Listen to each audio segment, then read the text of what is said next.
This program is brought to you by the following non-paid sponsors: the League of Extraordinary Beings, the Society of Poor Knights of the Multiverse, Battle School, the deployed from Detroit School of Leadership and Madness, the Society of the Pale Horse, the Curiodrome, and of course, viewers like you.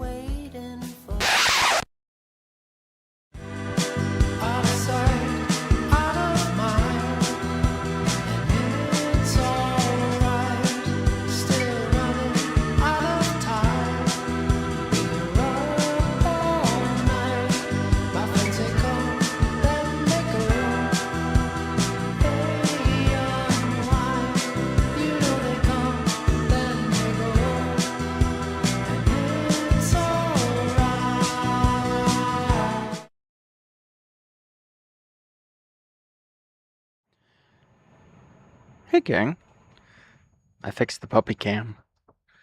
Hee hee hee. Now, how to... There I am. Alright, well gang, hi, I'm Jenny Durden, and this is Buddhism. I wonder if that even... But, yeah. Where to start? My favorite thing... Well, okay, let me preface it this way. We're not going to be reviewing Buddhism the way I reviewed the 22-100 with PowerPoints and... No. No. That's not the best way to deliver that material. It's done elsewhere better already.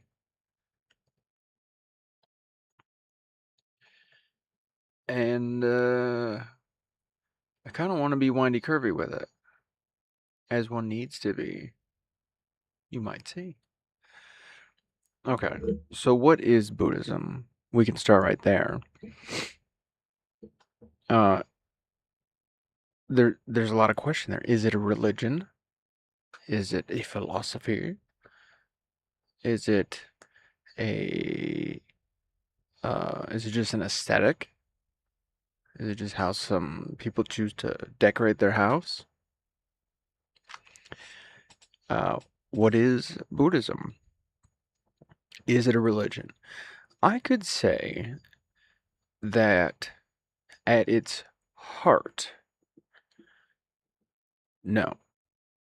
However, I will say that the religion of Buddhism has grown around the idea of maintaining and dedicating a monastic order to passing on what they call the Dharma, which is the guts of the thing. So their religion isn't there to talk to a god or anything like that. It's there to ensure, like, it does religion stuff in order to keep the idea going. In order to keep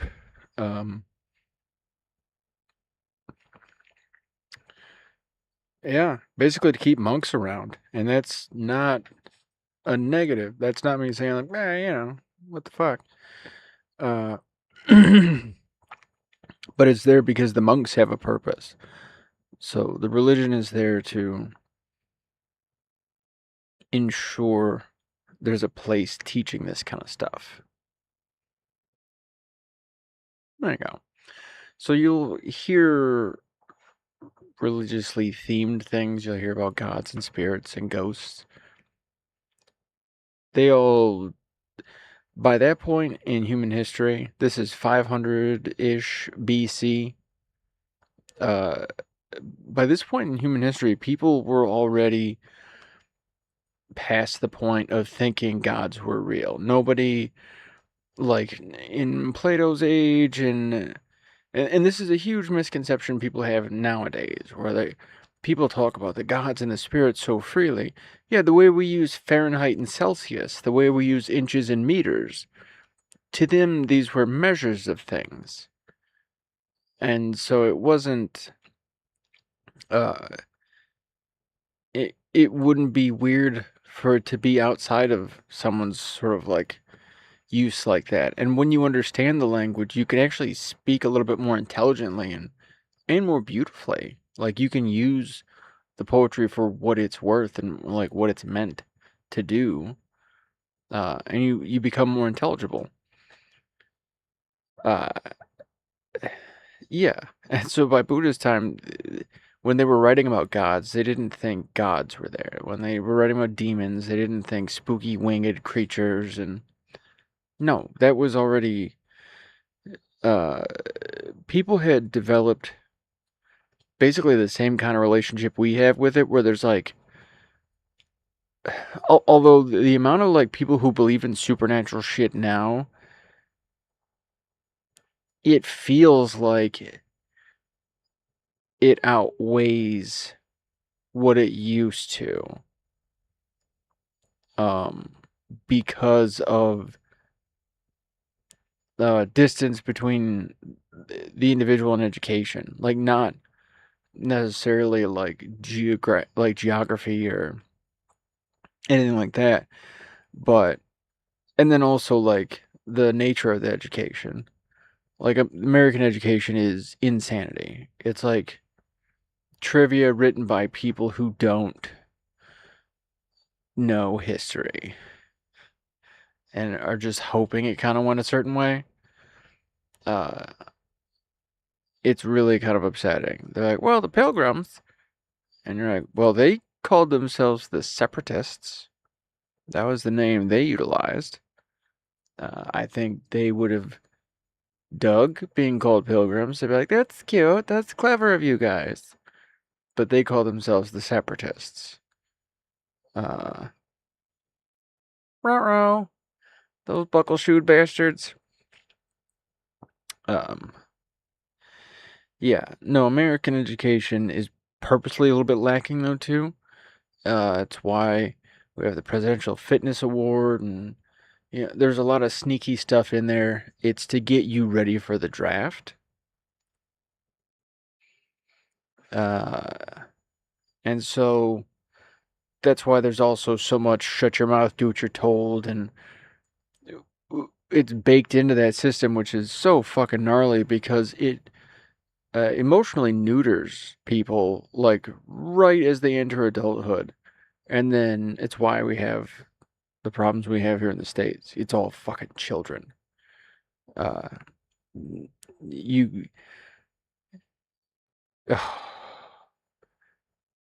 it's rough without getting too discouraging, and disparaging. That really is the crux of a lot of what's going on. Is Lord of the Flies with a budget. Yeah. I blacked out a little bit because America, it's 4th of July. Well, it's the 5th now, so we don't have to talk about it.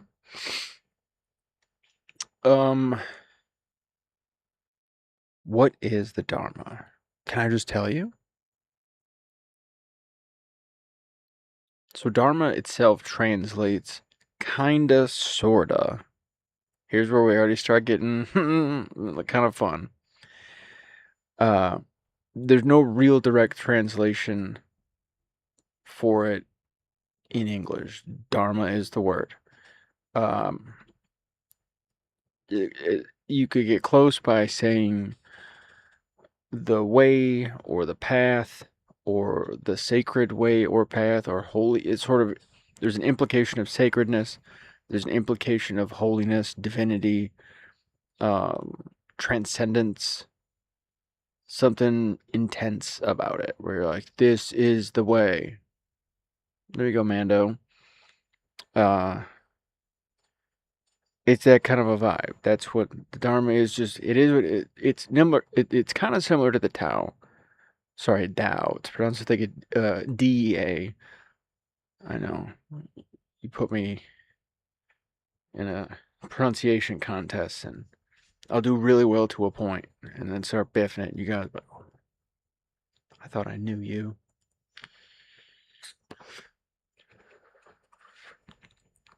But one of my absolute favorite parts about Buddhism is that if you go through at least a lot of the Mahayana sutras, and I need to read more Theravada sutras, but the ones I've read there too, there's always this opening clause of, hey,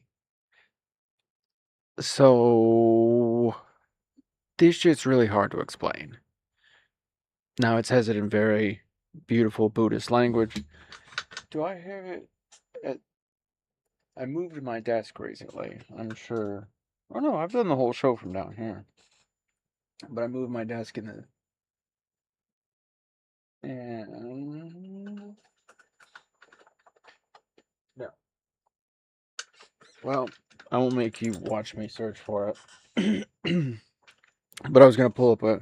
Oh yeah, the fucking internet's a thing. Kids, I swear, at one point your brain's gonna stop working. The weed's not helping. But at the beginning, a lot of these sutras, they even say, like, this is... What we're talking about is kind of crazy here, and it's hard to explain. That's why there's the religion and the monks around it, and the whole... Because for some people, it will take a while to understand. Like, the path to the Dharma is almost easier to understand. It's easier to explain. I think that's where that... Let me pull up the line. This is from the BDK. Oh, I was like, BTK? Jesus Christ. No. BDK. English Tripitaka series. Lotus Sutra, translated from the Chinese. Kumarajiva. Pali is tricky till you get it, and I still haven't quite got the, like, bounce on it. By Tsunagara Kobo and Akira Yama. That's not the part that's in all of them.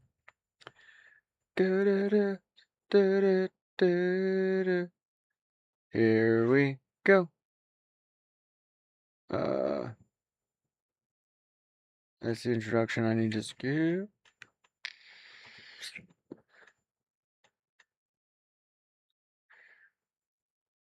What? This guy's skipping? I think this guy skipped a chapter because he just... Their translation is missing it. It has the thus I have heard. Thus I have heard, once the Buddha was staying in the city of Rajgahara on the mountain called it's Vulture Peak. Gradkuda. Gradrakuda. Yeah. Man, spelling it in English is wild. Yeah, you don't need to know this part. Don't worry. Monk shit. But in a lot of them, I picked up the wrong book to get my example. So it's also excellent to just say it's not in all of them. But in many,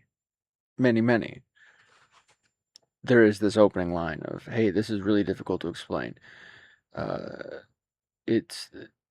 You'll hear it said that it's almost impossible to come across, and there's all these claims, and it's just there as an ancient way to make that point. Like, listen, we're trying our best here, so what follows is, one, something I've heard, maybe something I've experienced. So it'll say, thus I have heard, and that means it's a story they heard, or like a piece of oral tradition that was passed down. Or they might even say, once I saw, because they were there, and it's their own biography. Or but they'll tell you, like, the parameter of, like, how narrow this is. And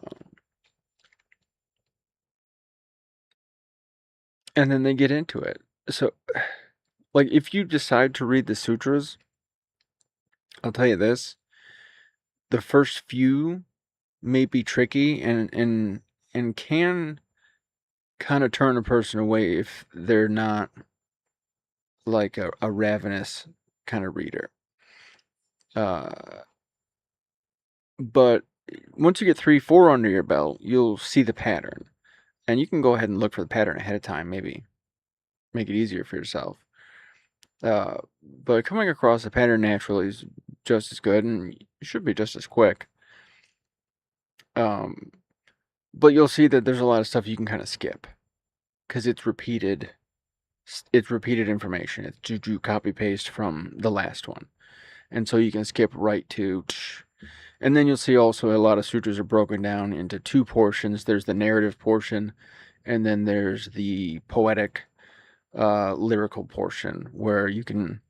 It's meant to be chanted or sung or something like that, but it's a memorization aid, and it's kind of a recap of the thing that was just in the paragraph. So in this big narrative read, afterwards you get like a too long didn't read in song format. That's a lot of, so you can, depending on what you like, you can just skip to the paragraph parts or skip to the song part, whichever, gets the information in your head easier. And then zippity doo dah, you can speed read the sutras. There you go. And it's meant for that. It's the information, like I said, these guys knew this shit's kind of tricky to talk about. So there's layers and layers of opportunities that have been developed over time for people to access the information. Like adding facets to a gem. Every gem has a unique side to it, and each person is a little facet to that gem. And we just add more and more and more and more and more. And eventually you'll get basically a sphere. But that'd be kind of perfect. Then a sphere could go in all directions, all at once. Ooh. All right. Do I have notes? Queen of Blackouts. I do. I did put kind of a note together. So I put some notes together on like lists of lists. I'm not going to read the list to you. I'm just going to tell you that there are a lot of lists in Buddhism. So if you're coming to Buddhism from the outside and you're like, Google, what is Buddhism? You're going to hear all kinds of shit. Like if you, there's people who think like Buddha, like people worship Buddha like it's like they're a god, and they distinctly are like, nope, no, negative. You take refuge in the Buddha as a human being. There's the 3 jewels: the Buddha, the Sangha. Well, the Buddha, the Dharma, and the Sangha, which is the Buddha. But you understand, this was a person who figured this out. That's the whole fucking point. You take your refuge. You're not worshiping Buddha. You're taking refuge. You're taking a sense of relief in the fact that this was a person who figured this out. This was some rich shithead who was, initially, that's how he started out. He was just some rich kid. Maybe we'll step into those bits next. But yeah, no, there's no worshiping Buddha like they were a god, because they weren't. They died of food poisoning because they were being nice to a lady who was nice enough to feed him, and then his tummy hurt and he didn't want to bitch, and then he died.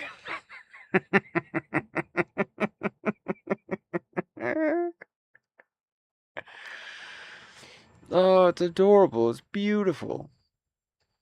What a way for your mentor to go out. No bullets, no nails, no... Just like, oh, where is your toilet? Right? The Buddha. Shakyamuni. Could have Elvised it and died on the shitter. And it's okay to think that. It's okay to wonder. And it's okay to assume that. It's okay to tell people that. I don't give a shit. He doesn't. He'd probably think it's funny. But yeah, definitely not a god. No, just a dude. And then you take refuge in the Dharma, which is not his idea. And that's where he gets into teaching about that. It's just sort of a thing. It's like, oh, fuck, okay. Because he'd also been taught an ancient line. This was, why am I looking at the calendar like that helps? This was 2,500 years ago-ish. It was a while. And he was going off of information that was written well before he was around.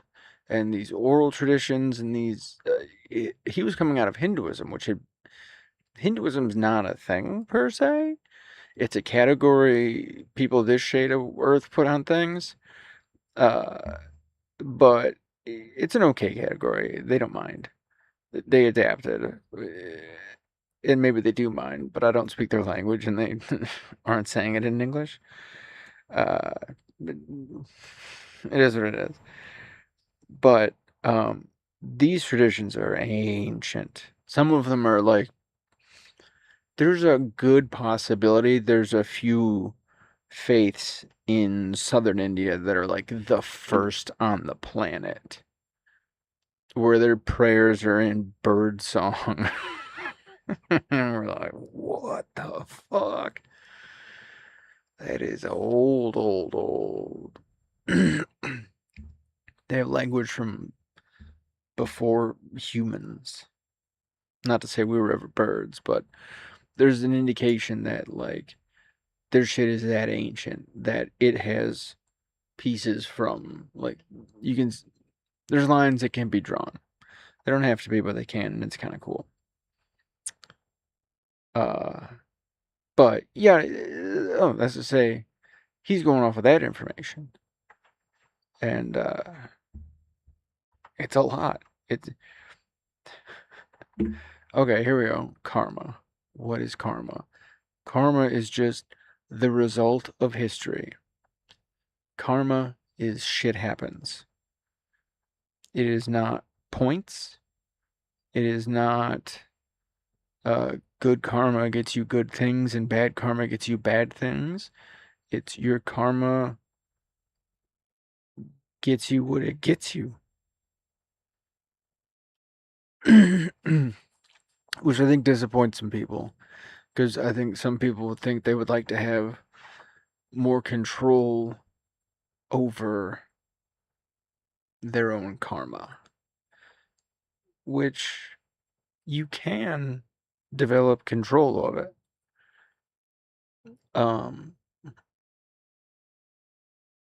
Easier than you think, but it's harder to explain. You develop control of your karma the way you might the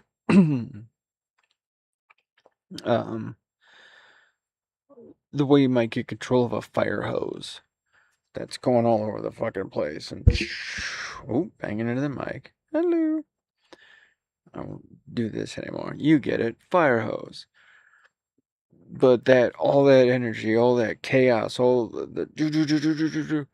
that lack of control, that is there until you decide, well, shit, I gotta go get that. And you also have to decide, though, and this is where a lot of people struggle, because to change your karma, to get a hold of that hose, you're gonna get wet. And some people, I don't get wet. I don't. Also, I'm getting wet. That's fuck you. I'm getting wet. That voice can do it too, and does. Like, but, yeah, you gotta, okay. And then you gotta fight it. And you might break a tooth as this brass beast kicks you in the face. and then you finally get control over it. And then what do you have? Just a limp hose you get to roll up. But it's not spraying all over the place anymore. It's not crazy. There's a level of control now. If you want, you can try and turn it back on. Let some of that past, a little bit at a time, get through, and metaphors stretch themselves. But yeah, karma is not fair in a lot of ways.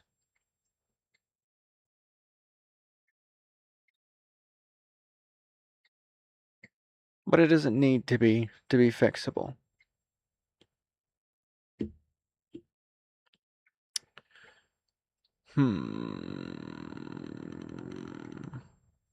We're halfway in. Weed's kicking in.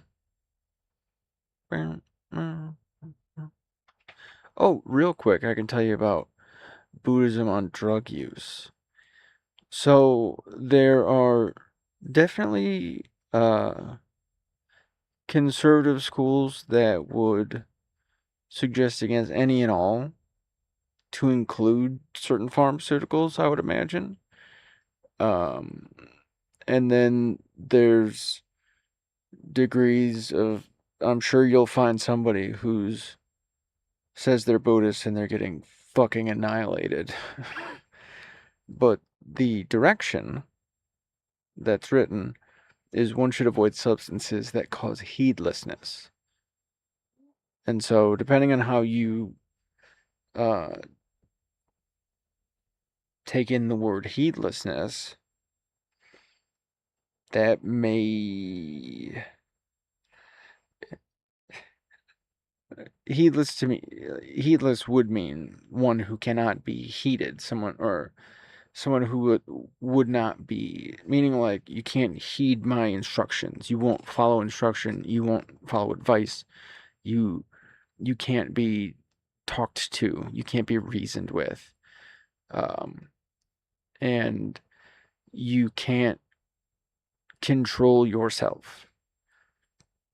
So if you lose your shit with this stuff, don't do it. There you go.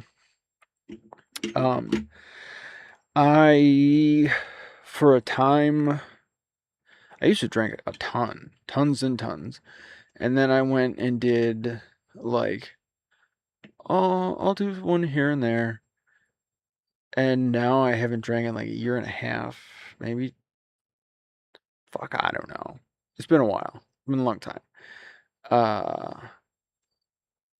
And yeah, I don't even kind of miss it. Now I'm thinking about it, I'm like, yeah, it's been a while.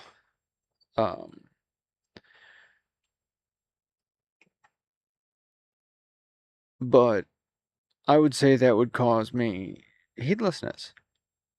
Not all the time. I think when I was being clever with it, I was okay. And it's not that like you run the risk, and it's not a negative thing. This isn't like a punitive of like you shouldn't do it because you'd be a bad kid. Like that. No.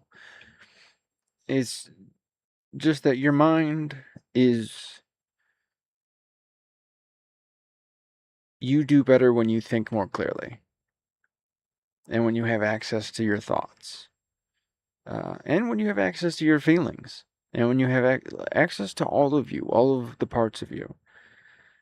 And that's why it's not so off on certain practices.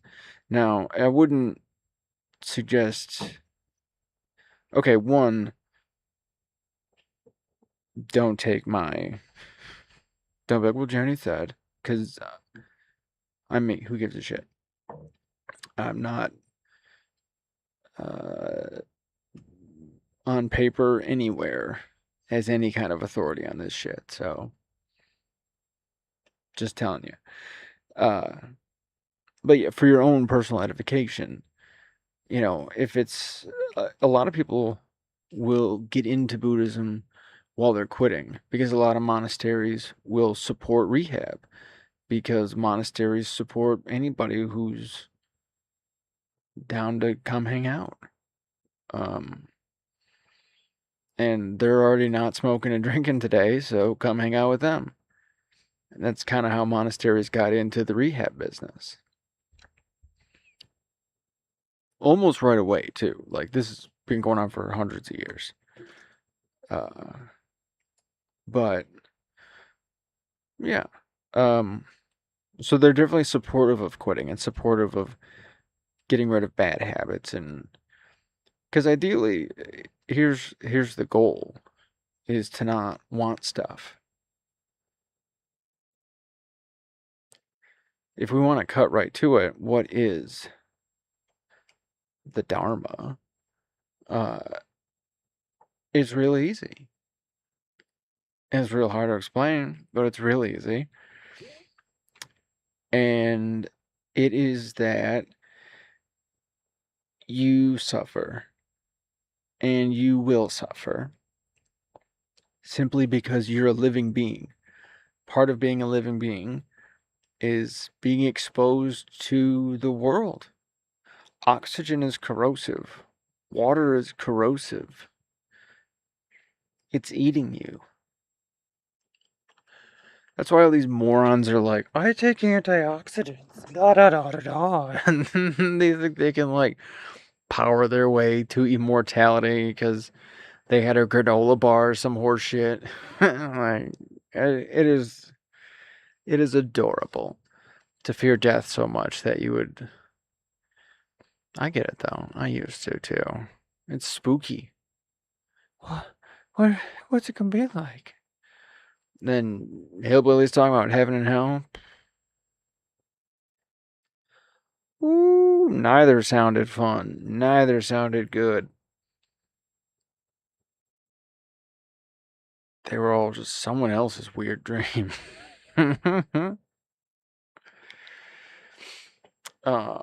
But okay, so yeah.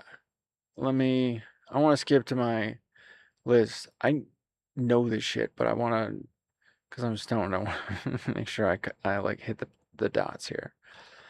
Okay. Ba ba ba ba ba ba ba ba. So, do. Dukkha is what it gets called in official business, but suffering. You gon' suffer because you're a creature. Sorry, living beings suffer. You're gonna get sick, you're gonna get old, and you're gonna die. Me too. Sorry, Floyd. That's the first noble truth, by the way. Second one is samudaya. I almost call it Samudaya, like a fucking hillbilly. Samudaya. But I'm trying not to hill person these words too much. Samudaya is the cause of suffering. So here's the easy one. Suffering is caused by desire. Boop. Stop desiring, you stop suffering. Because the desire creates this gulf. Desire creates all of a sudden the state of have not. Without desire, there is no state of have not. You have what you have until you categorize not having a thing. And then all of a sudden you feel less than and you begin to suffer. Whoa, right? Fucking. Yeah. Desire is the root of all suffering. Stop desiring, you will stop suffering. Now, does that mean if you stop desiring money, you'll stop being hungry? No. But it'll make you more realistic, like especially in this economy. You don't need money, you need friends, you need skills, you need advantage where you can get it. And money is not designed to provide you with advantage.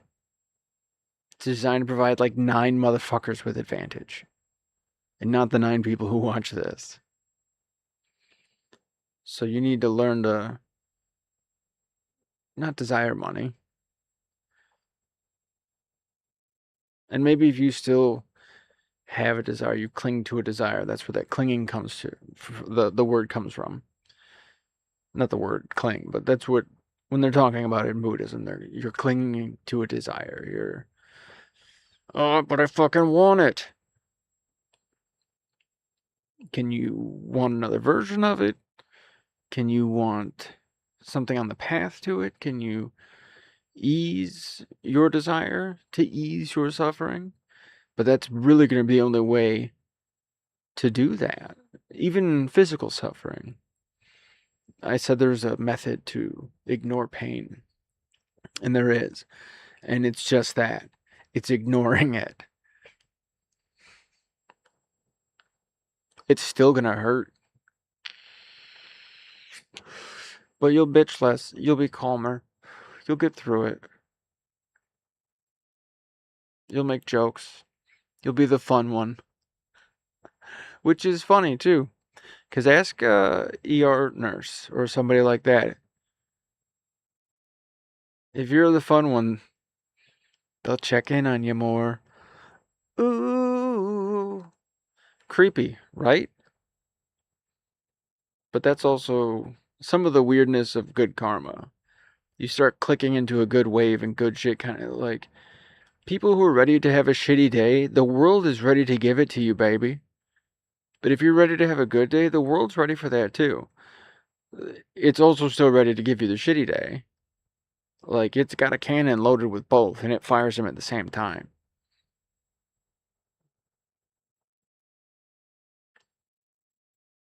Yeah. So, the root of all, or sorry, the cessation of suffering then, since we're going on the Four Noble Truths, right? Nirodha, the cessation of suffering, suffering can cease. You can make it stop. That's what we just talked about. And then Maga, the path. Not MAGA, negative. 2 G's in this one, all lowercase. But there is a path that can get you there. So, that's what we're talking about. There is a way to stop suffering. There is a way to stop desiring, to stop needing things, stop wanting things. And there are ways to do that without killing yourself, without depriving yourself, without causing harm to yourself.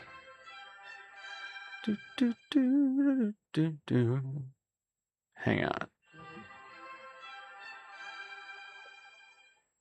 Let me check my massages.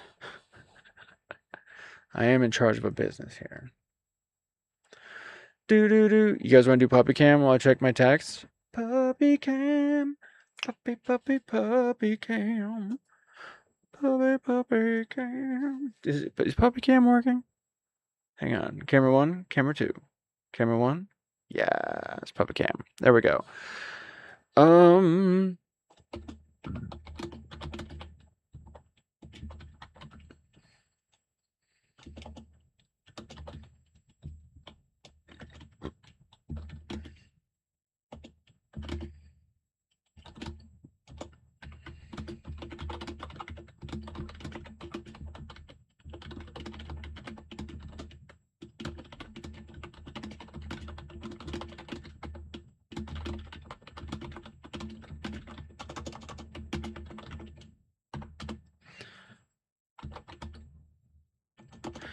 Okay, I'm back.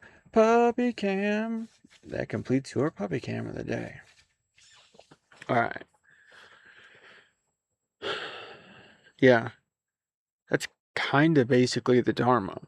There's a bunch of stuff around it. There's the Eightfold Path. There's the Paramitas.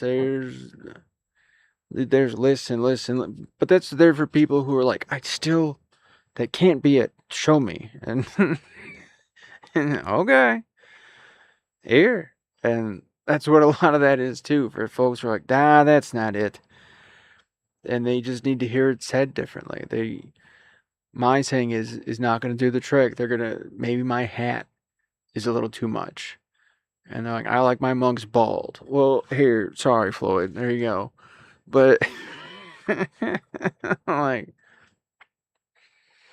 Yeah. All that's there because it is easier said than done and almost impossible to say. It is tricky. I think I didn't understand the root of any of it uh, until my mid 30s.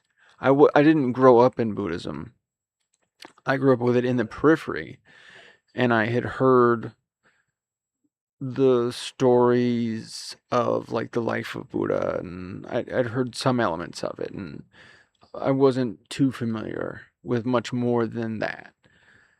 Um, and then even after, like, I'd taken a religious studies class in college, and we discussed Buddhism, and I thought I understood. We discovered the history, and we talked about Mahayana, Theravada, and Vajrayana, and all these things. And it wasn't until I was like on my couch debating whether or not I was going to kill myself, and I was like, "Oh fuck, okay." And then that was when I understood it. Watching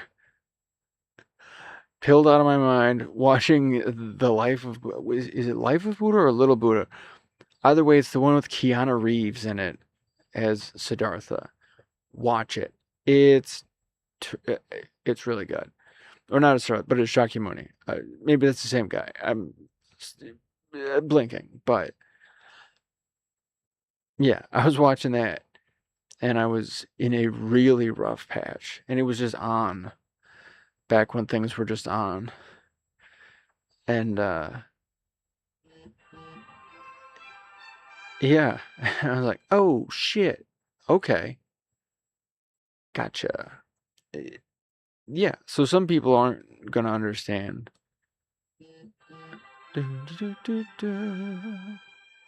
Roger, name that tune. Um,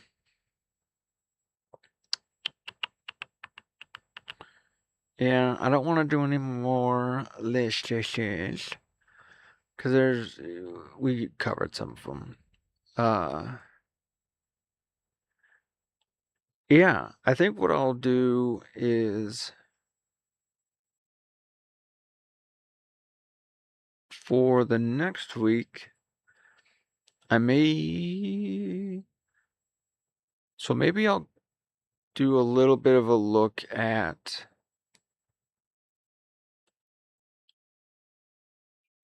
See, it is. It's. I think it's hard to explain. It's hard to teach too. Because I don't want to do any kind of academic, because that exists better. My whole stunt is trying to provide some level of agility with vocabulary, specifically in this course, uh, as it might apply to people who are in the process of getting shit done and trying to help people get shit done. So there is an aspect of me wanting to specifically utilize this as a leadership kind of tool. And not in any kind of gimmicky way, because there's portions of it that are specifically meant as leadership tools, because they understand if each of us is a living being that suffers, okay, well, now we've got some responsibilities to do once you've awoken up to that and you find yourself already with some innate responsibilities. You find yourself a sheriff, you find yourself a father, a mother, a brother, a sister, and you've come to this realization now all of a sudden that, oh my goodness, we're all just the same critter. Oh no. Yeah, there's work to be done.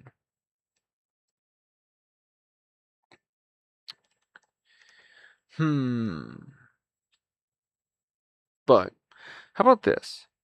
Uh, One of my favorite things to do as an instructor when I get the opportunity is let the class leave 15 minutes early. And it's 15 minutes early, gang.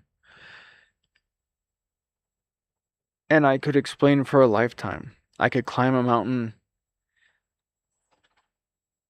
and climb down, and I could tell you all the things I've done on this journey, and it won't help.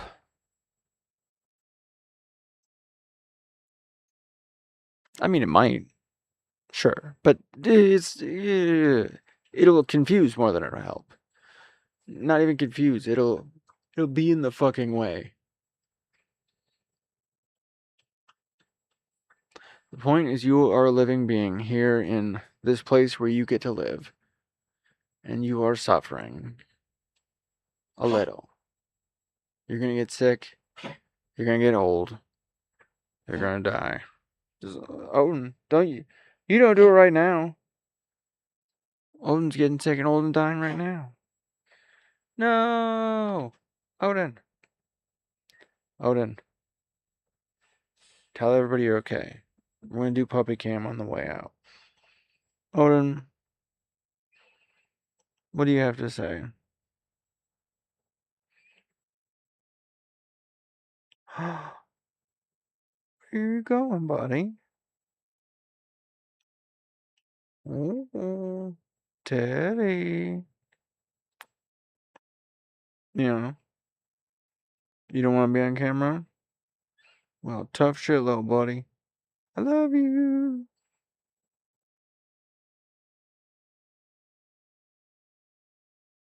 Okay, gang.